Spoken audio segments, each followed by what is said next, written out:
How you doing, Chris? I'm doing well, man. How are you? Good. Um, I wanted to call you because you did a thing in Afghanistan. I've heard you tell the story where you managed to get a whole bunch of people on a conference call clued in, and it wasn't like this. I just want to know, just tell me how you did it, because even though we have a little company, just want you to remind me how you did it, because I think it's something that I could use. Yeah, absolutely. And in the spirit of home isolation, you'll hear my kids fighting in the background. So go with it.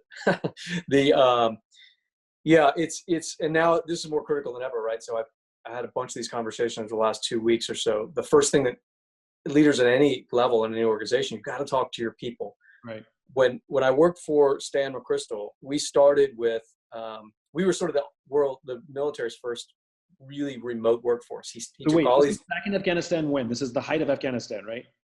Well, really the peak of the war in Iraq is where this, in like 2005, is where this started to get traction, and it spread in Afghanistan around the world.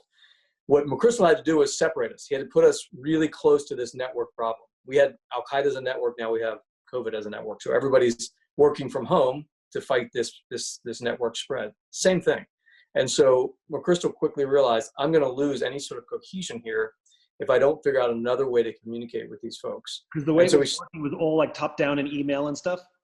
Top down sort of structure. Then you double down on sort of email flow, then you triple down, et cetera, So like et the cetera. general would get an email from command that says, I need you to do this. And the general will tell the colonels, I need you guys to do this. And the game of telephone goes on.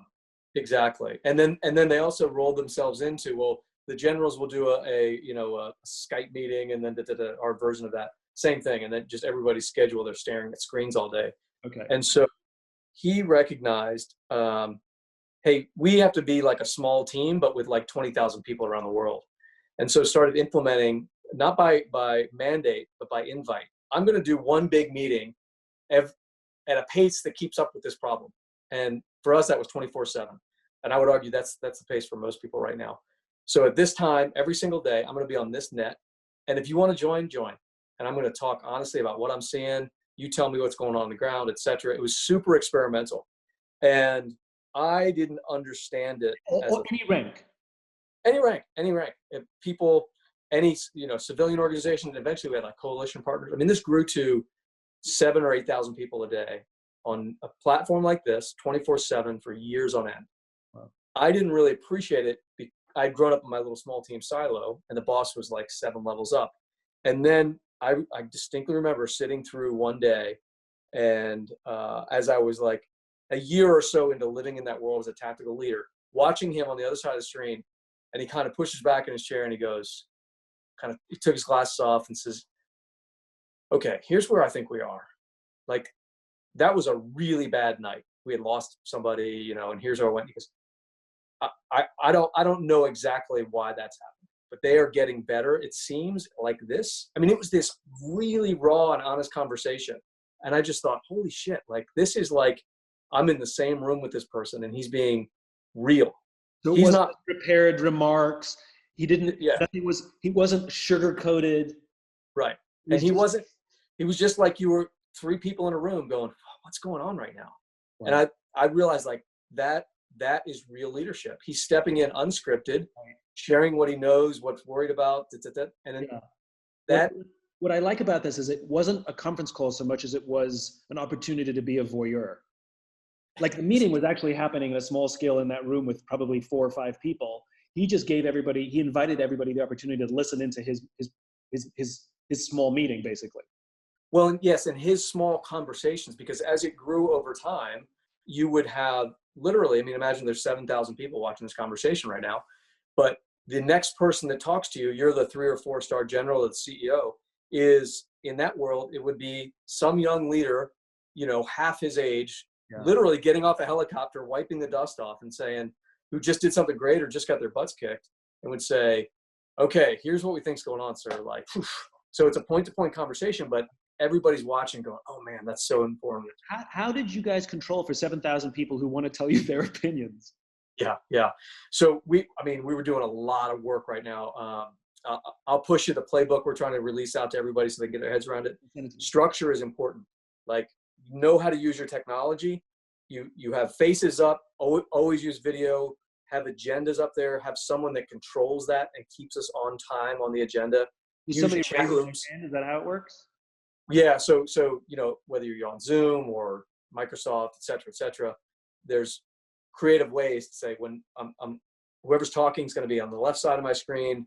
There's going to be a controller behind the scenes walking through an agenda. We're going to use big chat rooms to hang information in. We're going to use sub chat rooms if I want to have a point-to-point conversation. I can remotely throw my hand up, and the controller can say, "Wait, Chris has a question," or just can. How do you know how to choose? Lieutenant Bloody Blah who just stepped off a helicopter versus Lieutenant Colonel sitting in HQ back there. Like how do Yeah. you when they both raise their hand and say, "I want to give you my opinion," how do you choose in a confined? Yeah. No, it's funny, and this will happen really fast. I mean, everybody's going through this right now, and so a few things happen. One, people learn how to use the chat rooms more effectively because that's where you want the majority of your traffic. And the other is there's always going to be Colonel so-and-so that wants to grandstand, but they do it 2 or 3 times, and when it's tens or hundreds or thousands of people, they quickly get the message to, hey, stop with that, right? You're just wasting everybody's time. So basically, when this starts, it's going to be a bit of a cluster. And if you're doing it every day for, how long did you do them for? An hour? 60 to 90 minutes, 7 days a week for a year straight. So if companies start doing this, if we start doing this for 60, 90 minutes a day, every single day, it doesn't, and obviously a small company probably doesn't need to be that long, but basically what ends up happening, it's going to be a cluster to start. But if you start getting a rhythm over the course of probably a few days, it probably clicks in pretty quickly, I would imagine. Yeah, very quickly. I mean, McChrystal Group, we're 100 folks. We're spread around the world, pretty complex, the work we do. We started this 2 weeks ago because we could see this thing coming, and we took our weekly cadence and we said every day, 7 days a week, 9 a.m. Eastern, because we have people around the world, and anybody can dial in. And we have families dialed in, like families can listen in, right? Because we're all in this together. So it's important that spouses know what's going on with the company, et cetera. And the analogy I always use is it needs to be structured and unstructured, right? Plays right into all the way you think about stuff, obviously. The analogy I use for business leaders is think of it like jazz, right? Everybody listen, if you like jazz and you understand it, it's not all people being creative all the time. There's a very, very rigid baseline that most non-experts can't really hear.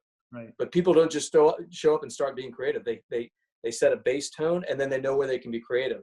Right. Having a very structured approach and disciplined agenda gives you the discipline and cadence, and then also says, now here's the time where we can think freely. Is it always the same agenda?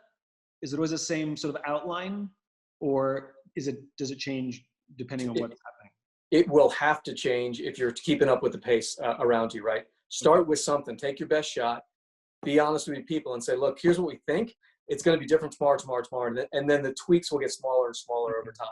Okay. This is great, Chris. One of the things that I've also been thinking is that as shocking as this all feels, it's not unprecedented in business. No. The internet showed up and it put a lot of companies out of business because they couldn't adapt. Right.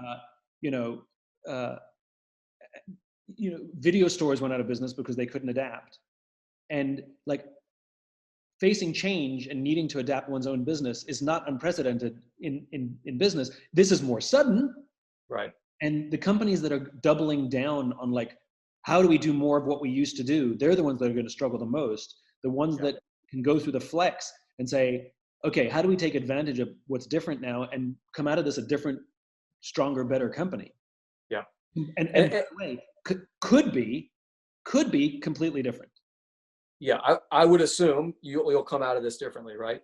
Yeah. One of back to our sort of origins and all this, probably a year into McChrystal driving this change, he started telling people openly because he had the platform to do it. What I heard in a long time? When are we going back to the old way of doing business? Yeah. I think we've all realized this is the new normal. Yeah. And we're learning how to thrive in it, right? Yeah. And look, I mean, the parallels are so strikingly similar, right? I mean, the spread of a violent ideology through human networks, spread of a disease. And we were able to take this huge system and get ahead of that network dynamic.